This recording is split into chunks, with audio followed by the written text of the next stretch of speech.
everything's maintained, everything's, working smoothly. Um, Different people of different, socioeconomic classes definitely influenced how I thought. Hmm. And um, for the third one, since I was going to public schools and like everybody kind of like branches off into like different middle schools and high schools, I didn't really expect to make a lifelong friend. So I just expected that lifelong friendships would come towards my university years, which, we can talk about later. But yeah, those are my three takeaways from my experience in public school. Good stuff. Good stuff. And I'm glad you mentioned the cafeteria. And I think Daria, you wanted to respond to that. No, first of all, I just want to say off the bat, I've had a similar experience than Monica when I went to Westlake. Okay. Yeah, no, Leela, I think Leela in our early years got a really bad rap when we started going to middle school because middle school and high school were together. Yeah. But that campus, just to tell you some hidden gems about that campus, the some of the buildings, the administrative buildings and the library, they were designed by a very famous architect called John Lautner. Yes. I Incredible architect. those are Yeah. beautiful buildings, and I didn't get to it yet, but I was gonna say like there is a limelight. There's a better side. Yeah. Yeah, I mean those Lautner buildings were gorgeous, Yeah. and I mean, unfortunately, we didn't really have class in them, right? But I think what happened was that school was actually a Montessori. Well, sorry, it was a Montessori school. I think before we moved in, something like that. It was a school, and it was a smaller school. When Leela bought it, they expanded it, and I think they expanded into the parking lot. So they very hastily put Oh my gosh. um, trailer parks because I don't know if you remember, but we had like all cement, like our Oh, I courtyard was just remember. like kind of like parking lot cement, like cracked and stuff. And you're like, this is Yep. like was a parking lot. So they just kind of quickly expanded from Lautner's original. We did have a cafeteria, but we didn't use it as a cafeteria. We used it as a gym. I don't know if The you remember that. multi-purpose room. Yeah, exactly. We called I it a had like multi-purpose room. it had two microwaves. It wasn't like really a Had two cafeteria. microwaves. Yeah, totally. We had a really nice outdoor. I remember we all sat out Yeah. You under cut trees off and for a stuff. bit, Daria, just to let you know. So you said we had a really nice Sorry. outdoor. We had a really nice outdoor like eating area. I think that beat our cafeteria. I remember going to Westlake. There wasn't really any outdoor eating. We just kind of sat wherever. You know, there were too many kids, not Right. enough spots, which is normal in a school of 2,000. Or in a school of 6,000. Uh Um, yep, yep. or whatever amount it was. But Leela, I think like as far as resources and amenities go, I thought it was pretty well. I thought it was pretty well stocked. Throughout the years, I never felt a lack real until we went to the computer lab. The Yeah. computer lab was pretty pathetic at the time. Yeah. But they're trying, What grade trying. was this for? This was I would say as late as even for me it was in middle school. I remember my middle school and Kia's too. It was the computer lab was just like they were just like old computers. They wouldn't really uh you know I mean I think they were the same computers as when I went to Westlake High School. Mm-hmm. Like But we the were the thing is, the expectations like you were saying, the expectations are different. But yeah, yeah, so yeah. sorry, yeah, Kia, you want to say something? I just wanted to say, like, we didn't feel any lack of preparedness, any lack of proper infrastructure Oh, not and at materials up until we got to that campus. That's the common theme all. here. That's interesting, right? That's true. So, maybe it was just a particular feeling we got there, and that is what it is. But overall, I think, yeah, I painted a negative picture, but it wasn't like we didn't have what we needed to learn. It's just that sometimes we would make fun of the things that weren't available that we thought were a given. It was like sometimes we had these smart boards. We had smart boards really early on compared Oh to wow. most places. Um, and they started trickling down into public schools like a couple of years after. I had a smart board in kindergarten. What? Yeah. Damn. Are you I mean, serious? I don't know about you guys, Damn. but like, see, that's what I was talking about, the government funded things. So, you know, the government pays for these smart boards. Like when I was in Get high to that. school, everybody had like these brand new like Mac, the iMac desktop things. Uh-huh. So we had like a full computer lab of that. Like nowadays, kids are carrying like Chromebooks, and these are all Yeah. provided for. So I don't know. So we did have Chromebooks in our last year of high school, but that was it. Okay, so that's probably the thing that got trickled down later on. Yeah. So what I think is interesting is that you mentioned there's smart boards in kindergarten. Okay, well then I guess that we hopped on the curve late. The thing about private is that whatever the school feels is a priority is where the money goes to. And there were a lot of rumors of like mismanagement. There was a lot of leadership change at our private school.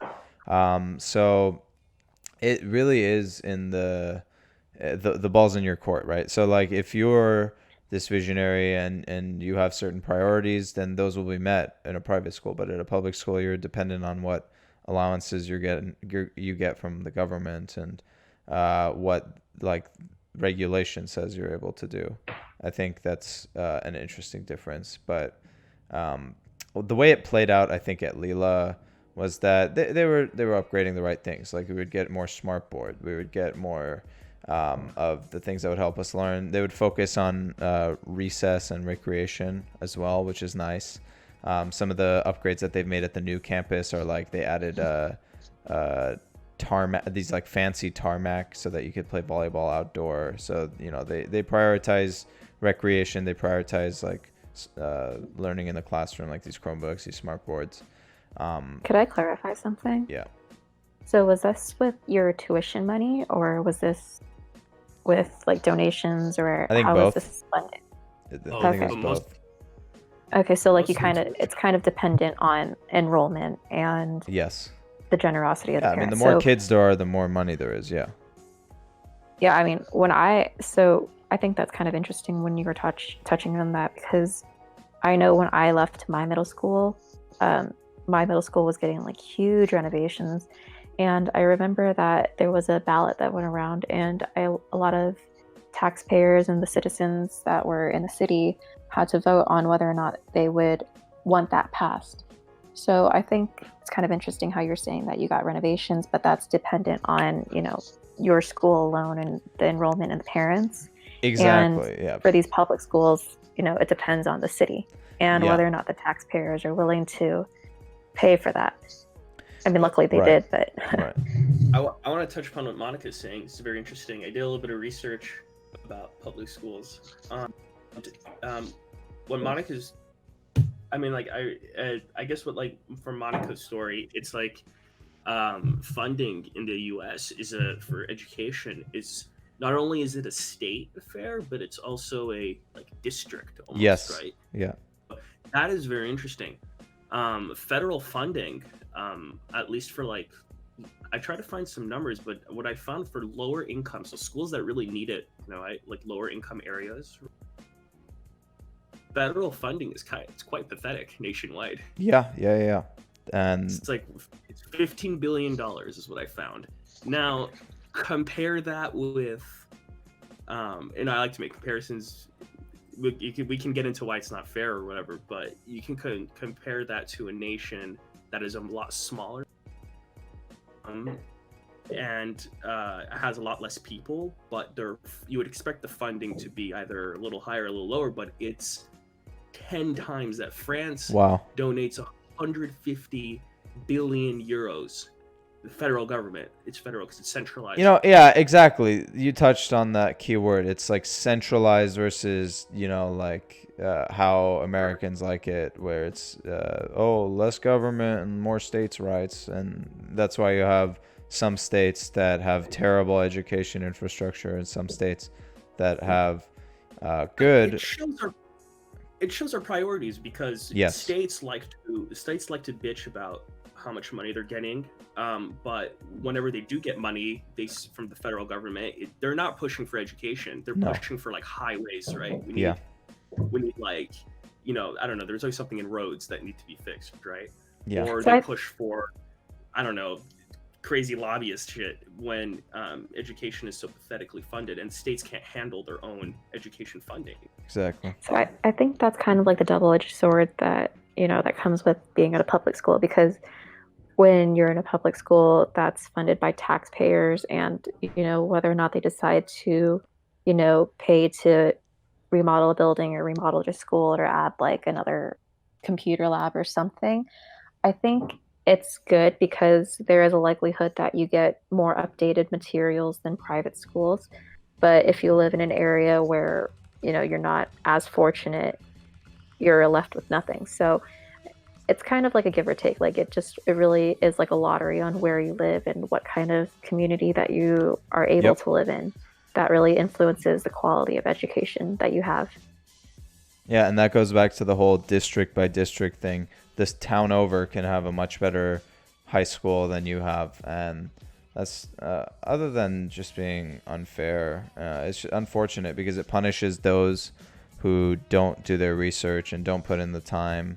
If you're two parents who work full time and maybe you have two jobs even, are you going to send them to the school that's easiest for you to pick up and drop off, or are you going to put in your research and, oh, I'm going to try to get this kid into this other district, but I have to file this application, and then maybe we have to move. Like, you're not going to go through the hassle. You're just going to send them to wherever's nearby, and that's... Yeah, that's sorry, Funny go on. story about that. Oh, yeah? Let's hear it. No, sorry, finish. I'll say That's that. kind of all I had to say. I'm curious what you want to say. When we first moved from France, because I was born in France, so when we first moved here, my mom was looking for know about the existence of French school. You're occasionally cutting in and out, Daria. Do you want to restart your story?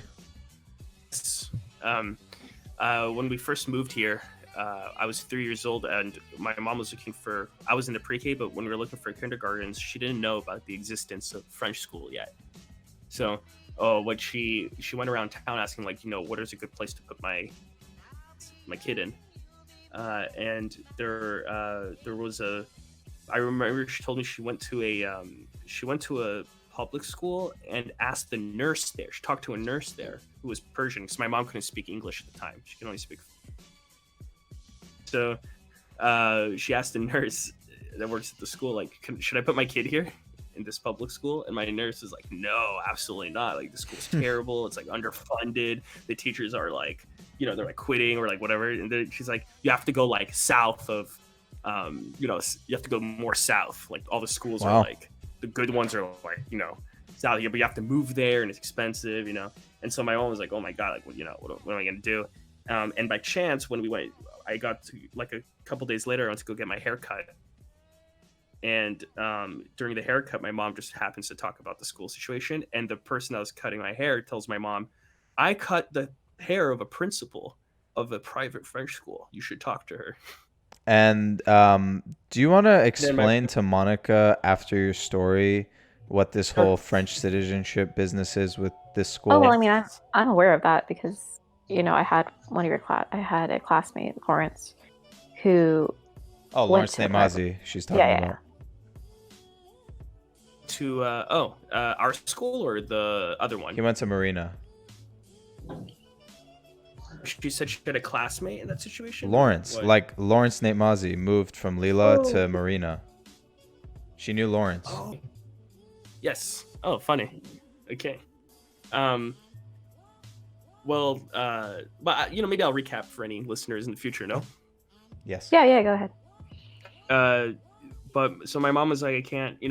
It's French private. Like, oh, it's expensive. Talk to the principal. And so we sit down with the principal, Shaheen, who is Persian, and she's like, oh, you're a French citizen. And then my mom's like, yeah, so is my son. And then they're like, oh, you are very low income at the time.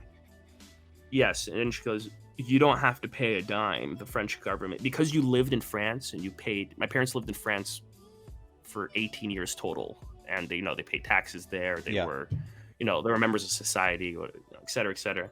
And so when you leave, the French government has always, as far as I can remember, had this kind of deal where any French citizen outside of France, regardless, just if you're a citizen, you should have access, despite their means, should have access to a French education. So if you are in an area that has no French schools, but there are only private French schools, the French government will assess your situation and potentially send your child there for free, which is what happened to me for a while. I think the most I ever paid for Leela later on, when our financial situation got better, the most we ever paid for Leela, my dad was saying, was $3,000 a year. Yeah. Which I'm sure any parent would fork out for their child. Right. Any middle class parent, I guess, would fork that out for a private school. $3,000 for private school is nothing. Right. In America. So in America, yeah. So that was the deal. They would assess our budget, our budget every year, my parents' income, and you would give us you owe this much a month or not at all. So that was really interesting. Okay. I want to talk about something fun, like the sort of friendship, social scene dynamic of public schools versus private schools. So I've often said this, that if you're in a private school, you know everyone. You don't just know the people in your grade. You know them well, but you know the people in the grade underneath. You know the people in the grade above. You have at least heard of the people in the grade 2 grades underneath you, the people 2 grades above you, and you can have friends that are 3-4 years older, 3-4 years younger, and it's not that inconceivable. And this led to, if there's like some sort of rumor or if there's some sort of like buzz, everyone's heard about it. If one person gets this sick Zuka backpack, all of a sudden you're going to see them pop up everywhere because it spreads like wildfire. Oh, did you hear that kid has this Zuka backpack? Oh, the wheels light up. Oh, it has so much space. It's durable, blah, blah, blah. Oh, you can write on it in the recess. So then everyone started having Zuka backpacks. Now, that's kind of how it is in private school. Maybe you two, starting with Monica, how's that like in public school? What was your just personal like experience with making friends and gossip and cliques and all that? What was that like? Oof, I mean, I thought you wanted to talk about something fun. Oh, Um, no. I think, how you're saying that, you go to a private school, usually all the students know each other and the grade above and the grade below. So it's easier to build a friendship that way. Definitely. For my experience, going from kindergarten to second and then switching to different schools, it was difficult because, when I was moving elementary schools, I didn't know anyone, so I had to start fresh. And then when I went to middle school, I was introduced to other kids from different schools. And, some of my friends from elementary school ended up going to different middle schools. And then once you make friends in middle school, you go to a completely different district, like I did. So now I have even less friends. And the people who did go to the same high school weren't really close to me. So a majority of the time I felt like, well, I'm starting off fresh again. And in a public school setting, there are definitely, larger enrollments because you're getting kids from different school districts, different middle schools, and elementary schools, and it just gets bigger and bigger and bigger. And you don't know everybody. But the funny thing is that all the rumors and stuff that goes around, it spreads like wildfire somehow. I Even don't in know public how. school? Yeah, I mean, like some people who don't even know you as a person, it tends to spread. And I think that I feel like it's a rare exception because of the social media thing. Because whereas, smaller schools, it's more intimate, so it's easier to spread information around between each other. With a larger school like that, the only way to stay connected and in the know is through, having a Facebook or whatever it may be and having followers. And that's how the information gets spread around. So in the same way, even though it's on a larger scale, information does get spread around, but I don't have the long lasting friendships or the formations because it's kind of like everybody's for themselves. Everybody's going through the same thing. And, a lot of people like in movies and stuff say like, oh, like these things don't last a lifetime, and it's true for the most part going to public school, because as soon as you leave, you don't really stay in touch. You're not so inclined because you realize that most of the friends you make during this time, you're only friends with them because you see them for like 8 hours a day. That's honestly one of the things that like, that sucks. Like it's obviously a privilege to be able to make these lifelong friends, and a situation where, oh, I've known Daria this long and I just hit him up later in life and now we're friends again. Like, that's unique. And I know that's Well, I'm not definitely saying I don't. able to be done in public school. And Well, I I'm not know, saying I don't yeah. have any, but Right. But but it's not a group. Like they're all just individual people that tend to be people who get along with me. yeah. And It's just funny because go ahead. with Kia, I can well, for us we're like a group, but like any year, like anybody who went to Leela now, like if we were in our 20s, like whether at the time I didn't even know them, like if somebody else from Leela, I don't even have to know them. All they have to say is, I went to Leela, and just instantly, It's like a secret you're club. bonded. But It's a you secret have club, years yeah. of shared memories, even if it's not with each other. Like, the people, the school, the ins and outs, the quirks. It is kind of like a Here's the secret thing, club. though. It's not even so much the experience itself. I would just even say it's literally our education. The way we think Agreed. is so it's not, I mean, it's similar. I would say similar. The way we think is very similar, but it's not like it's not a hive mind thing where everybody thinks the same. Mm-hmm. I think Lilo was an incredible, I mean, I really count my stars that my mom found out about and put me there by happen chance, because the education at Lilo is so incredibly diverse, as Kia was saying. It was cultural, it was academic, it was just like everything. It's everything you could ever want and cultivate into. I think and touching that on that. really produced. Oh, sorry. Go ahead. It produces very particular individuals, I think, but that are also, you're at the same time, you come out an individual, but you're also very bonded with others. So you understand, you have a sense of community as well. It's not just every man, like you were saying, Monica, not every person for themselves. And I thought it was really interesting what you were saying about public school is like, throughout the years, you go along and everybody's kind of for themselves. And I really think that it's that kind of thing is symptomatic of a more societal problem. I really think it's social isolation, and it's encouraged. Yep. I think whether we know it or not, it's encouraged from an early age, right? You get used to it. You're going to be alone, in life. And, here is like K through 12, you don't expect to make any lifetime friends. There's only functional friends, people in your immediate surrounding, people you go to school with, this and that. I think that's a really sad narrative that they keep pushing. Like you said, in movies and stuff, they definitely push. It doesn't have to be that way just because it's a public school with many kids. Mm-hmm.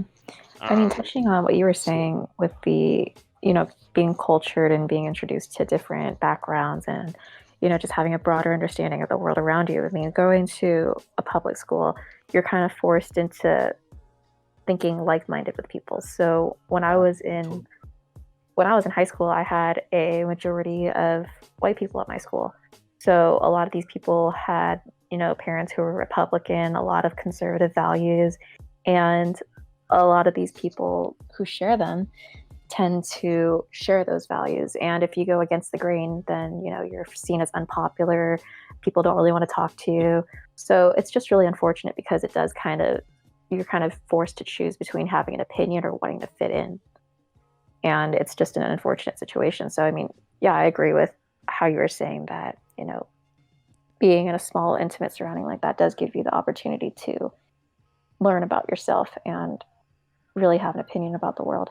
Yeah. Dirksy in the chat just said, I've been to public school before, Leela. Definitely not the same family feeling you get from a private school.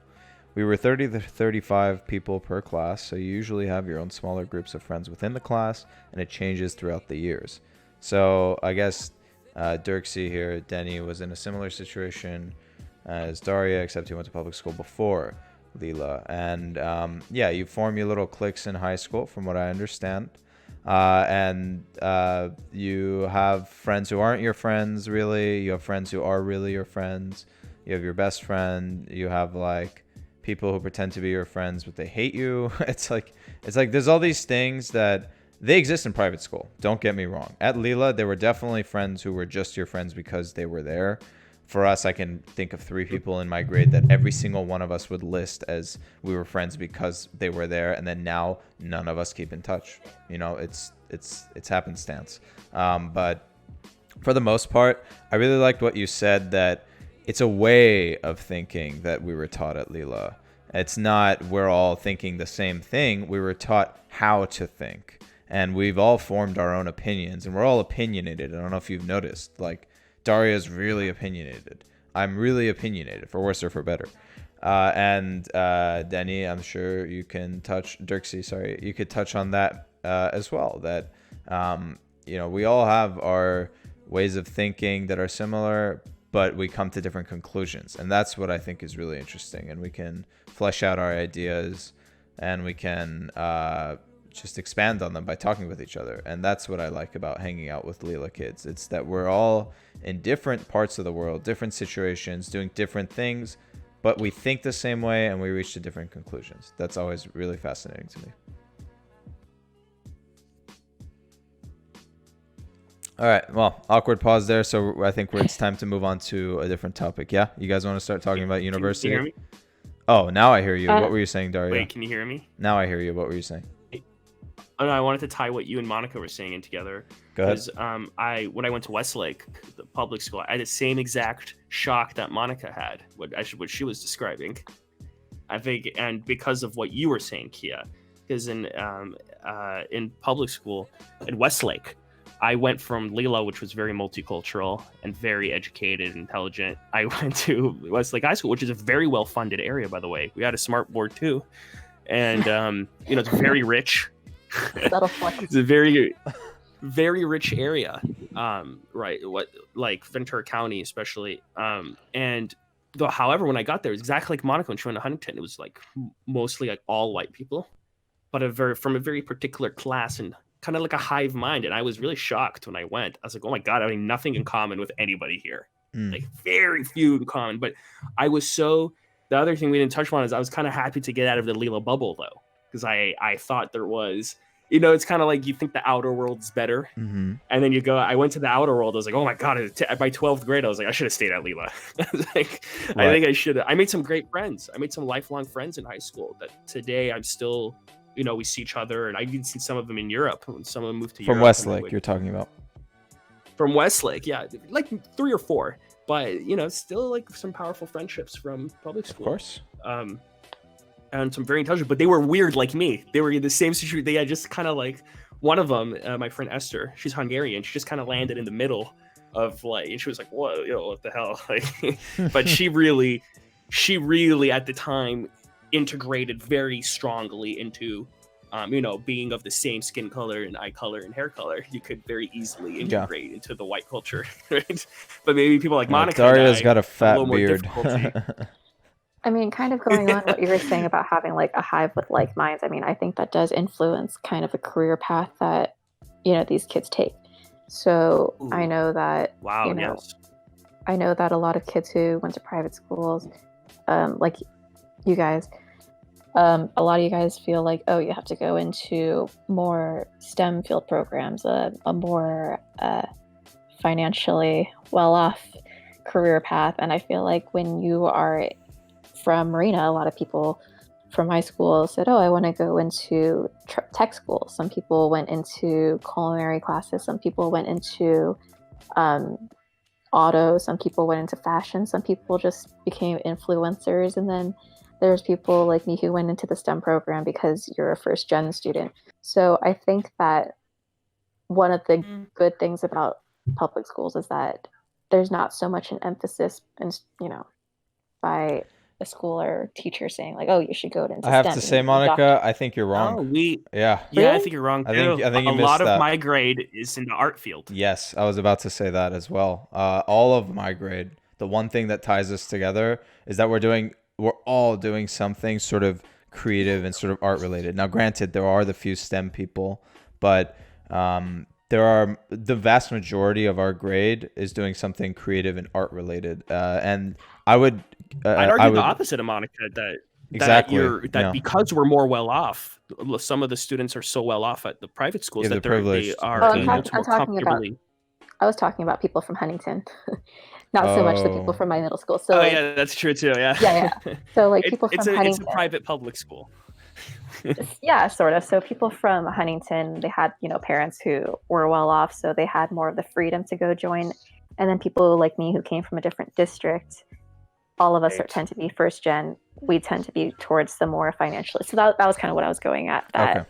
Oh yeah, the changing totally. district That I did agree. influence that. For sure. Yeah, that's really interesting that you brought that up, the career paths, because I was going to talk about it eventually before we moved on to the later years of our education, but that hive mind, it totally is how you end up making or breaking a career. If your friend sees huge success on YouTube, and you're all in a hive mind, then okay, all of a sudden you're going to start making YouTube videos. There was an interesting phenomenon in our school where a lot of us seemed really sure of what we wanted to do leaving high school, but then almost none of us followed through with what we wanted to do. A lot of us changed majors. I'm sure that happens in public school. That's definitely just a statistic. But to see how we've handled it after, that's what's interesting to me.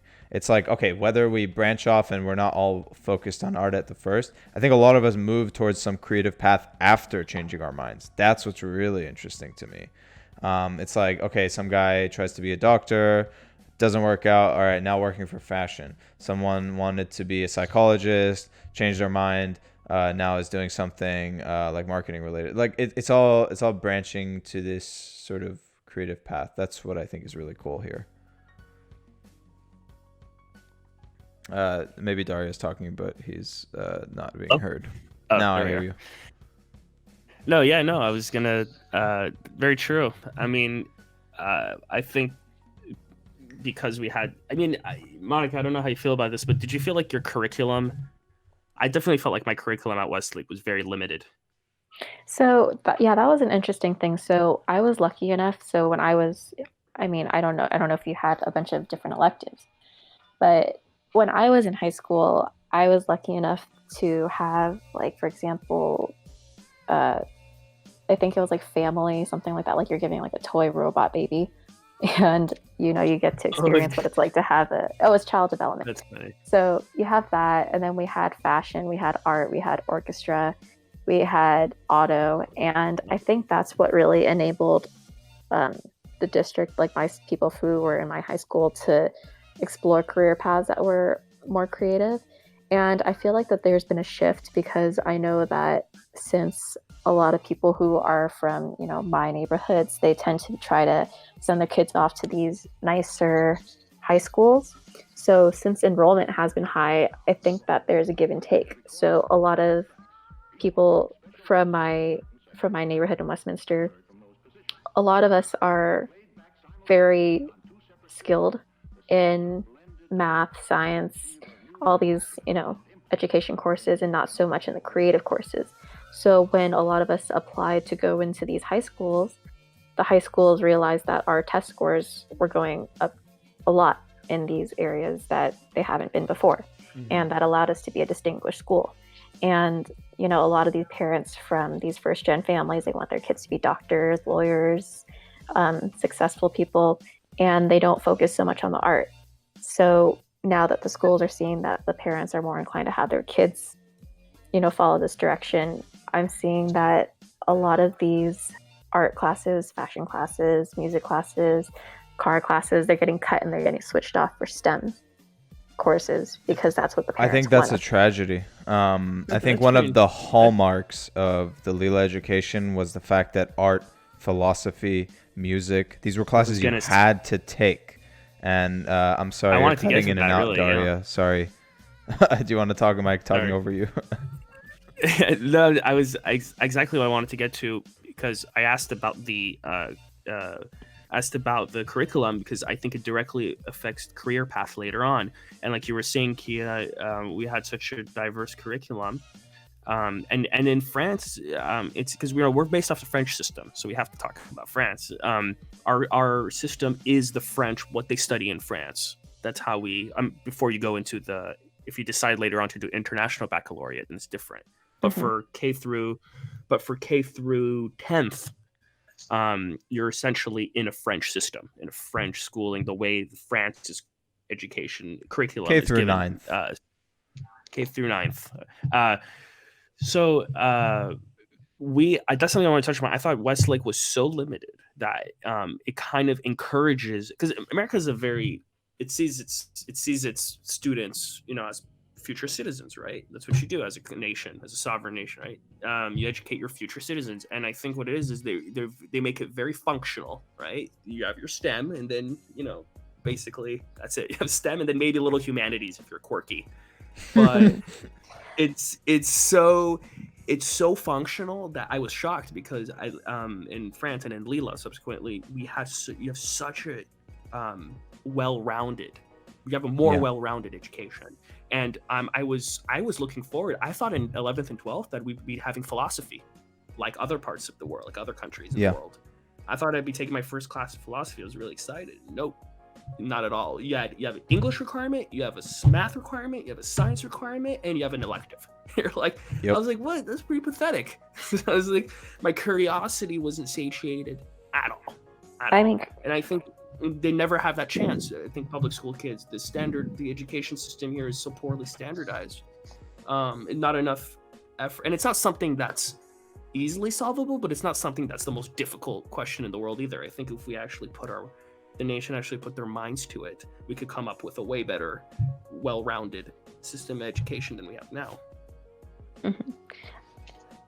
I mean, I think that I think you, Daria, you're pursuing a career in education as well, potentially. Is that correct? Yeah, that's more like my side hustle. I'm really pursuing a doctorate. I want to get a doctorate in music. So. Okay.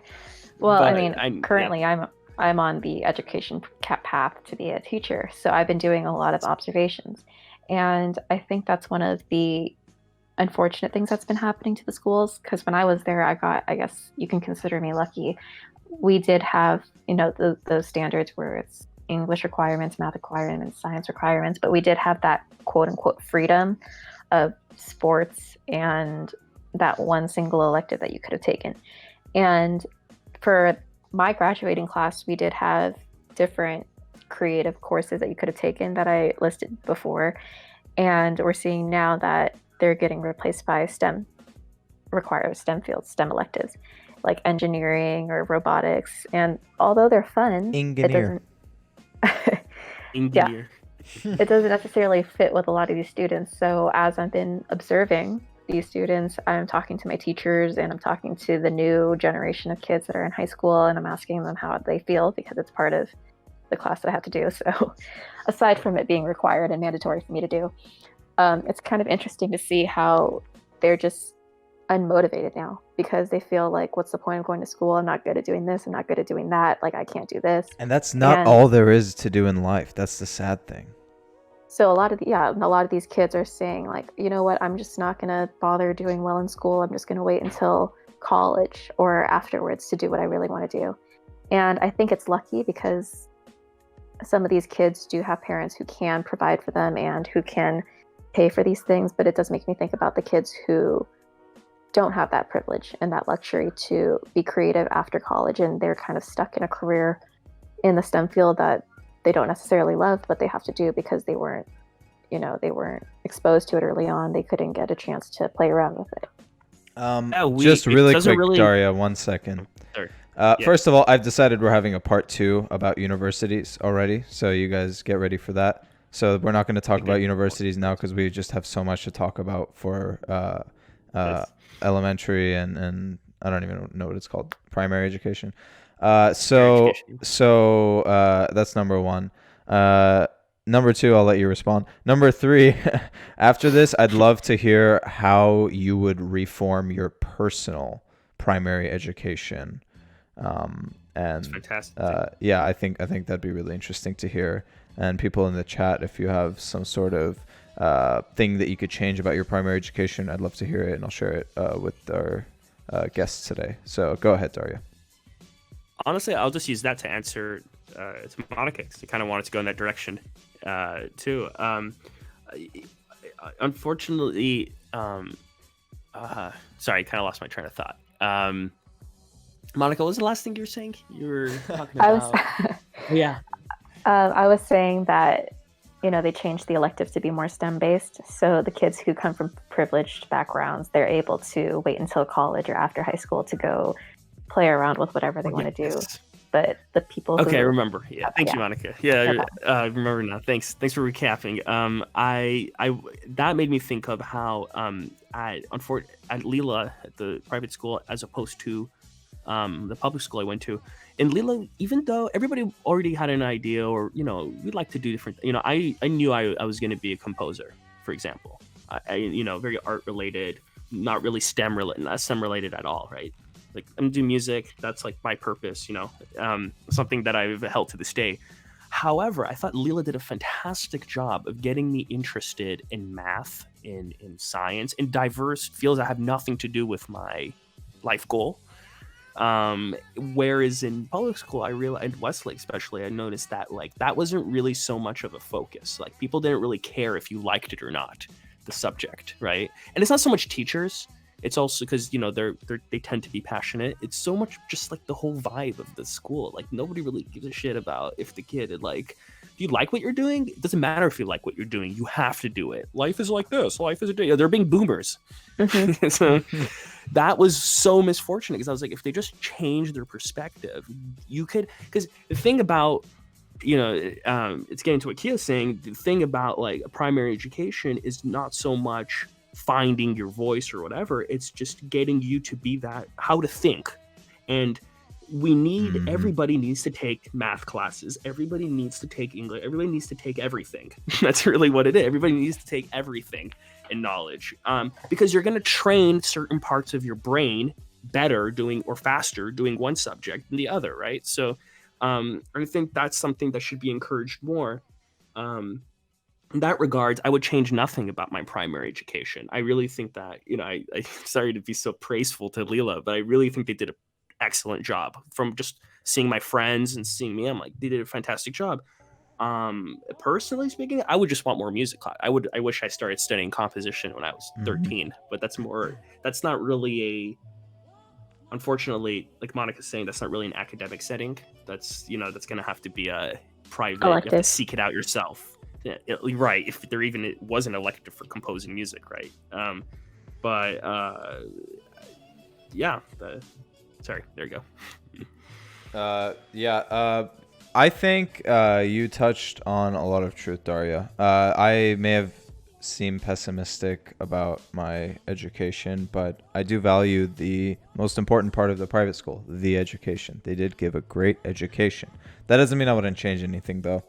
And I want to touch on the fact that this is true of all education. There's not enough practical material that is taught. Do you know how to do your taxes when you come out of high school? No. Why not? Honestly, it's not that hard to figure out. No, but was there a class on it? Were you taught it at school? I mean, but do you need to? I think I was kind of taught that. Oh, you were? So I mean, like, okay, I took economics, so like I took economics, so like we had like a section where we were talking about, investing for like Roth IRAs. We were talking about investing for, whatever future thing you have to do. We were taught like tax brackets, so like how to, how much you would have to pay a percent. I mean, it's a very basic, watered down level. Obviously, we're not ready to go into like our own accounting thing, but like we did touch on how to do these things briefly. Well, on the topic of whether you need it at school or not, I'll let you respond to that in a bit, Daria. But I think that these are important because, like you said, you're teaching these kids how to become citizens. A part of being a citizen is, I don't know, learning how to vote, doing your taxes, investing for retirement.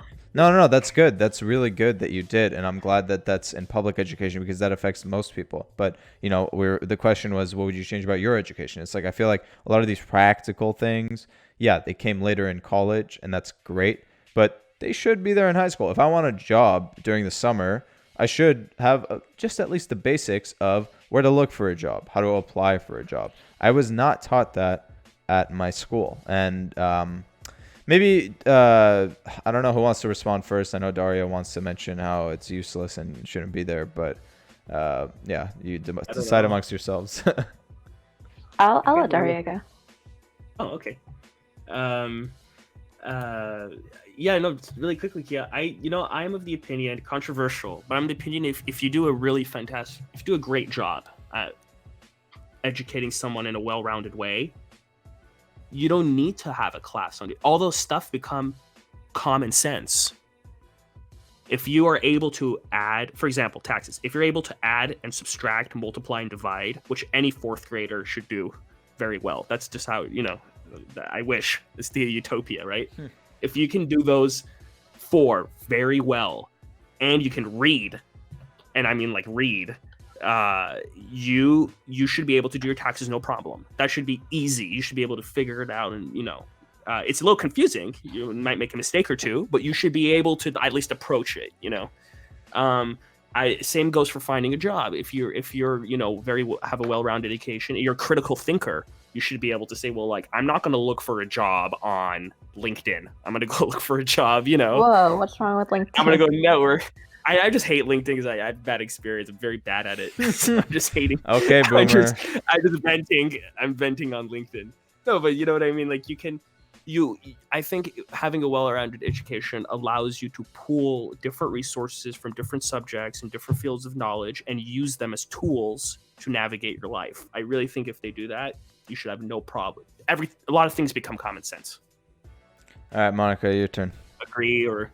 Oh, I got a lot of things to say about that. I don't know what you want me to cover on first. Let's hear it. I mean, I'm going to be a teacher one day, hopefully soon. And I think, what you're saying about, like, if you properly educate someone, then, that stuff just comes secondhand, it just comes naturally. And I don't disagree with that, mindset. But I think that what Kia was saying, how you should establish a class where these things should be taught. It shouldn't really matter whether or not you would learn it by yourself anyway. It's just a resource that I feel like everybody should have. Mm-hmm. Because you got to keep in mind that not everybody is as fast paced. Not everybody is able to do them, like, think critically and do this by themselves. And I don't think it's a matter of how well you're educating someone. It's just a matter of how fast they're learning. And I think right now teachers are kind of moving into a direction where they know that you can't just set one lesson and expect every kid to listen to that. You have different types of learners, and you need to tackle on. And that's why they, like, for my teaching courses right now, they realized that they made a mistake early, where the previous generation of teachers, they have, you need to learn this. If you don't understand it, then you're dumb. And that's not always the case. I think just differentiating the lesson and really showing students, you can individualize these things in a way that they can learn it, and providing ways that they don't have to feel like, oh, well, I don't understand it, now I'm left behind. Just providing that extra boost is what helps. So, I mean, I agree that if you're educated, you should know how to do it. But I also think that if you don't, you should always have the option to go take it for yourself and have that time to learn it by yourself if you don't understand.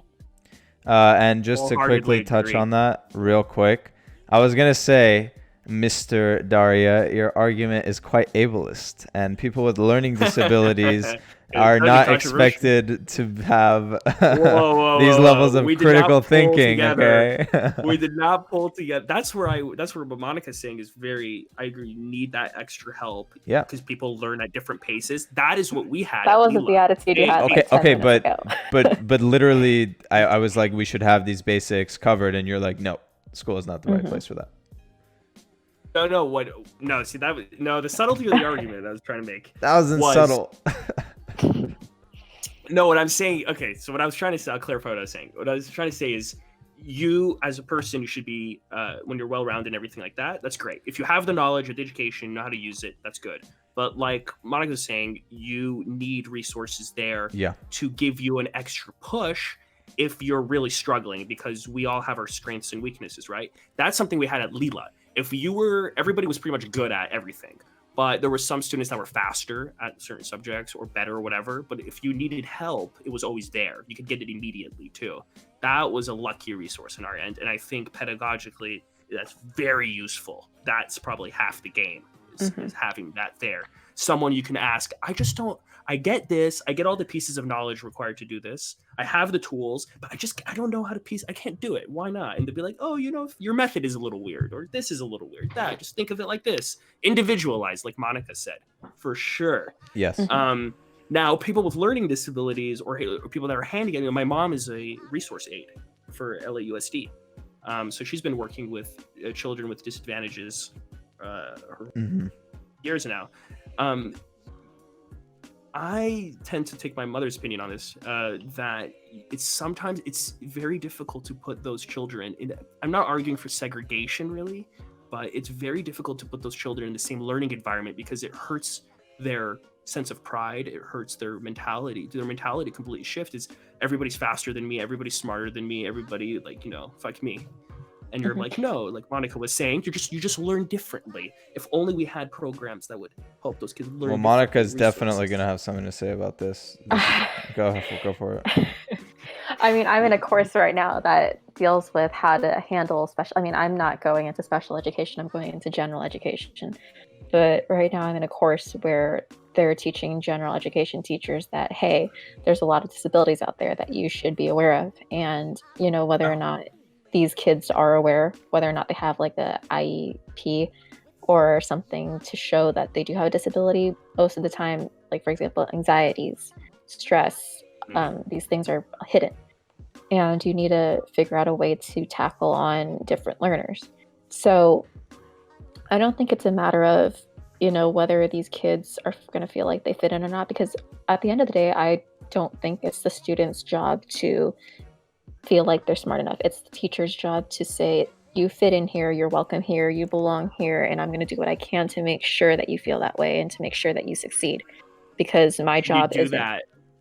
Can you do that when 3 kids have disabilities, but the other 40 are? It's hard to do that. You can not actually. practical. You can. That's optimistic. That's very optimistic. You're picking a fight with someone who's learning about this exact topic at a university level, brother. But it's very, it's possible. It's not impossible. My mother's educated, I guess. No, it's not impossible, but is it a clear, is it a practical solution in the present? That's hard to say. It actually, so this is a thing that I was kind of touching on earlier. The previous generation of teachers tend to have a one-minded, side of teaching. AKA Daria. I'm not going to point out the boomer, but but I think you guys are firing shots. That's what you're doing. yeah, be careful. But a lot of these teachers are teaching. These are the older teachers who are taught to teach a certain way, and the way that they're taught is, I know everything. Just sit down and listen. I know what I'm doing. Ooh. And this generation of teachers who are in the same or almost the same age that I am, they're taught that, you can't go about that because you're going to be leaving kids behind who shouldn't have been left behind. They had the potential, it just was untapped. And when you say, is it realistic? It actually is, and it is realistic to do it immediately, which is something that a lot of the school districts are trying to push into right now.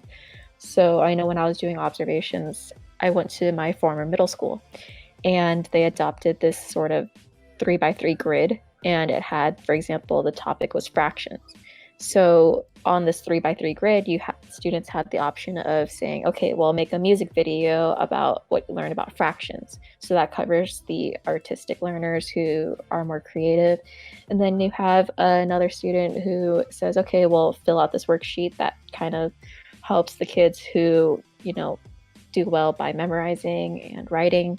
And then you have other options like, okay, well, how about you do some research, write an essay or something. So it tackles on the different areas. And then on top of that, to challenge these students, they said, okay, well, you have to pick 3 different areas so that way you're not just going for the easy one all the time. So it is easy to differentiate a lesson so that these kids with disabilities are able to choose something that's in their comfort zone and up to their Maybe I was thinking of a more extreme case, let's say, because maybe the disabilities you're talking about are mild relatively? Because I was talking about, like, I don't know if Kia remembers. Kia, do you remember Sanders? Yeah. A kid named. We had a kid in our class, and Leela, that was very he had emotional disturbance, if I remember correctly. I didn't know that. There are kids. My mom works with kids like these in her class sometimes. But this kid at Leela, he was in my class, and he would have a lot of breakdowns. He would have a lot of, even the class it'd be like 10 minutes of a 1 hour class. So you're talking more about like behavioral disabilities. Well, yeah. But that's not the only, because the disabilities you're talking about are rather mild relative to, there are kids out there in classes that. So you're talking about like more moderate to slightly severe where they do have. Yeah, because they're in the same classes. Yeah, no, Daria, they Monica require more specialized help. Yeah, Monica's definitely about to say this, but she's talking about like learning disabilities that are mild, and you're right, there is a different, but there are like straight up in public schools, there are different classes, and she's taught one of these where kids with moderate to severe disabilities, yeah, they are quote unquote segregated, like you were saying earlier. They do have their own classroom where they can learn at their own pace, and they don't have to feel that I'm different compared to these other students. But Monica was making the case that students with mild disabilities can be put in regular classrooms. You just have the teacher have special techniques with these students. I can make a case for these moderate kids too. Okay, but the point is, I would love to hear that. But the point, I mean, we don't have to stay stuck on this. We can if you want, but the point being, there are techniques that the teacher can use to subtly include these kids with mild to moderate disabilities without disturbing the pace of the classroom, without singling the kid out. Monica made me watch a whole video on this. That's why I'm so on her side. It's because I've seen these techniques, and they're convincing to me. They're not hard to implement. Like a subtle nudge and a wink and a nod and a tap with your shoe. Like, these are the techniques that are used to help these kids in anticipating that, let's say, they'll get called on, and they're allowed to participate. And let's hear from Monica. This is your area of expertise. I would love to hear the case for the moderate. All right. For why the moderate ones should also be included. How do you go about that? So when you have a kid, for example, you brought up, for example, he just has emotional outbursts when he's confused or stuck on something, he gets frustrated. Is that correct? Example, yeah, but it could also be non-academically related. It could just be him. Okay, so for the most part, I know that kids who are mild are able to be in these classes by themselves.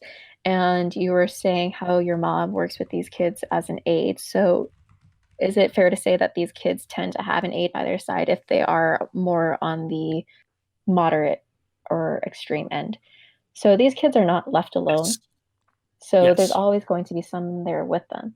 And I've done a lot of observing in classrooms where I've had a class where there's a half special education and half regular. There's always someone there to be with them who understands the student. So that helps with the student feel like, okay, well, there's someone I trust. I know this person. I'm not alone. But you're on the topic of how to control these behaviors.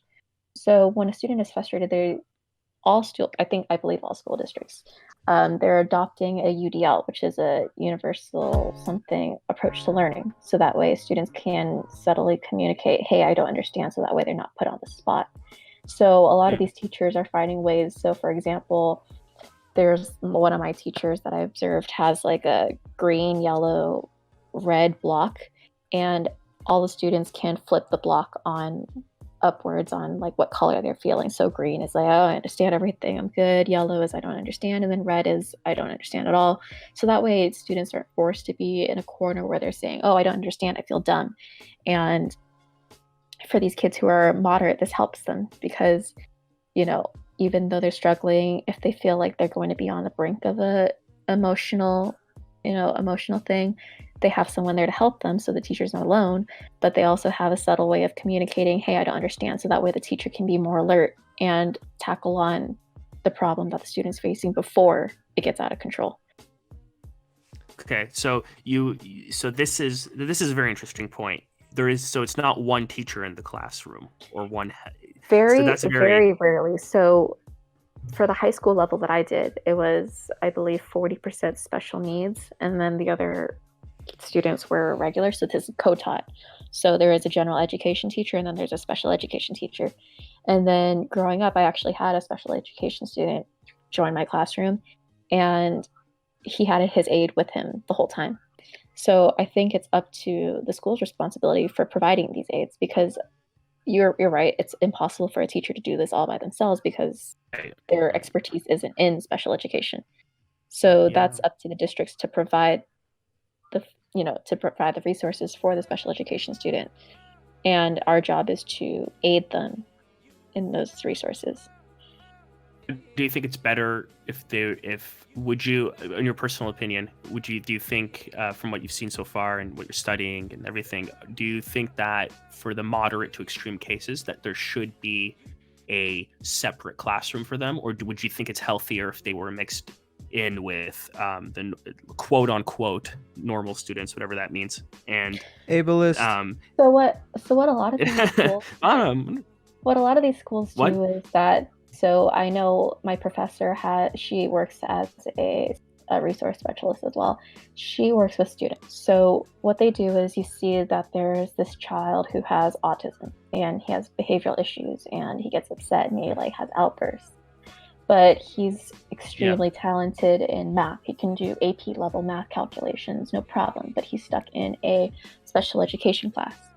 So the way they work about that is that you say, okay, you recognize he has potential. He has the potential to complete these AP level classes, but he's not going to be tapping that potential if he's stuck in this special education class with the moderate to extreme cases.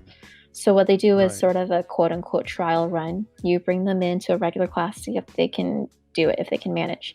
And you have an IEP with this student, so you can notify the teacher saying like, hey, this kid, he requires special attention. He requires all these things. And you leave this kid in for about a week or a certain period of time and you see how it goes. If he does have an outburst, it's kind of like a warning. It's like, okay, well, this is kind of a setback. Let's see if this is going to be an ongoing thing, or let's see if this was just kind of like a one-time thing. So they don't just throw the kid in and they say, okay, you're stuck here. There's no going back. It's kind of saying like, here's the waters, you can test out the waters, you can stay in the water, and you can get out anytime you want. So in your opinion, you argue for this, you like this. I mean, I wanted to know how you would go this is what's going on. How would you, Monica, from your experience, from your thing, how would you either improve that, or do you like that, or do you think it's the best? I mean, I completely agree, because my sister is also special needs. So she was never able to go into a general education class, but they determined this because obviously she has disabilities that she would not be able to keep up with. But for students who do have this potential, I think it's important to kind of say like, okay, we're going to give you a chance because we see that you can thrive in this environment. So I think really reading your students and seeing if they can do it, and if they can't, even if it's a small chance, to try and do it and do this whole trial run and let them swim in the waters is helpful. I think it's always fantastic, no matter who you are, to have the doors open, to have the possibility. That's I think that should be for everyone, for sure, and potential, because too many times is that hindered. So yeah, I mean, I'm taking all these courses, so I'm kind of like bored with this topic. But yeah, for the most part, I think that's how I would go about this. I'm very happy that we're living in a day and age where you recognize that everybody has potential, whether or not it's same as to people who don't have disabilities. But whether or not you're a student with disabilities or learning disabilities, or you're just not understanding something, I think I'm really happy with the fact that schools are public schools at least are transitioning into, sort of a no child left behind thing, where everybody believes in each other, and all these teachers are, at least this new generation of teachers, are taught to have this attitude where you're supposed to be here for the students, not for the students just to listen to you and do what you say. Yeah, that's never worked. Mm-hmm. I mean, in the past you were an apprentice, so you had to have a personal connection with the teacher, right? Mm-hmm. It wasn't just you sit and hear me. So yeah. Yeah. So I mean, I got a lot of I got a lot of background in this. Keep in mind, she's not even done with her education. Like, this is just off of what she's seen so far. Like, no master's, no PhD. So like, what my greater point is that, and it's a kind of nice note. It's that we have so much information, and we have all of these advanced teaching techniques that we can reach all kinds of people. We can adapt to what the challenges of today are, and that doesn't even touch on incorporating technology in it. So I think there's a lot to be hopeful for the future of education, whether it's private or public. And to say that you gotta like resort to like you separate this and you can't include that, it's like, if you can, there should be at least an attempt to, like Monica said, like you can determine whether somebody is fit for a classroom or not. But most importantly, you're trying. And the better we get at psychology, at learning the fundamentals of like teaching theory, I guess, and reforming our education system, the more people can all be included. And like Daria and I had this wonderful experience on learning how to think, quote unquote, with Leela. I think that should be the goal of any public education system, to equip its citizens with how to think so that we don't get anti-vaxxers and moon deniers. You know what I'm saying? Well, we need more funding. Come on. Yes, so at the root of that is more resource funding. aids. But people don't want to hear big government. It's not dependent on funding, though. I think as It's a long big as part, you have though. a teacher, it is a big part. But I mean, as long as the teacher is finding a way to put in efforts, I think, even though it's a little bit, that does go a really long way. And the teacher needs funding to get the education. But we're also talking about cycle. reforming the education system. So whether it's money or not that's going to do that, it's not up to one teacher to reform an entire system. I have a friend who wanted to be a teacher but hated the system so much that she gave up on that path. So there are definite reforms that need to be made. One thing I wanted to touch on was Dirksy's point in the chat. He says that the French education forces the general curriculum to cover all subjects, and that has its benefits and disadvantages. He says if you are already interested in the subject, the flexibility with the IB program is something that he wishes he had to focus more on the subjects he did want to study. And we didn't even get to IB versus FB versus AP versus none of the above, which is funny. But I guess we could quickly cover that.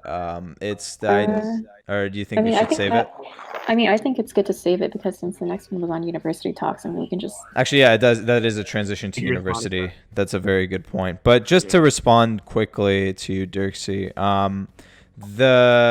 you're right. Now, I thought FB, which is French Baccalaureate, does allow you to specialize, right? There's like S, ES, L.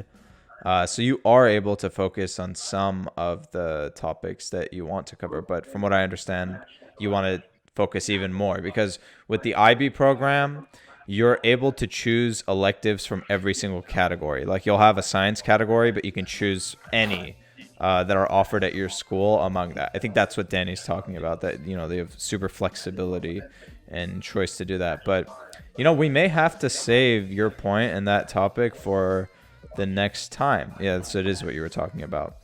Because not only do we have a ton of good content here, but we could talk a lot longer about, that transition to university, and this is basically it. That's preparing you for university and what college counselors are going to look at, and what admissions are going to look at as well. So I think we covered a lot here. There's a lot of good stuff.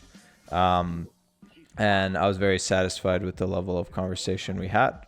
And if anything, it just makes me excited to do a part 2. I'm glad that this was just a part 1 because there is a lot to cover here. And I'm just overall really happy with that. All right. Well, should we sign off? If there's anything you guys want to say that's relevant to what we already talked about, now's the time. Can I plug in my socials? Oh, I was gonna get to that. Don't worry. I'm gonna get to that. Don't worry. So okay, that's it for this episode. Thank you all for tuning in, and my dear guests, what would you like to plug to the audience? Can you plug it for me because my TikTok name is hard to spell? I don't even know how to spell it. I'll just check you out on TikTok. All right, we're plugging. Oh, that's loud. All right, let's fix that. Okay. Your name on TikTok. Whew. What about you in the meantime while I pull this up? I don't want to give it out, but follow me on Reddit if you see. All right, so he just plugged himself without plugging himself. That's incredible. How did you manage to do that? That's amazing. Szechuan sauce. Follow Monica on TikTok at Szechuan Sauce. You already know where to find me. The links to all my things are in the description. But how about we do this in a week? How does that sound? Same time? Mm-hmm. All right. Well, if you enjoyed today's talk, thank you for being in chat today, Dirksy. And I see we have 2 other viewers. Maybe that's you guys who pulled up the stream. But if not, thank you to the 2 other viewers listening in. We are going to have a part 2 next week, same time, aiming for 10:30 Pacific. Thank you again, Danny, Dirksy. And thank you, Monica and Daria, for sitting and talking with me. That was awesome. Yeah. All right. You're welcome. Wow. Okay. All right. Bye, everyone.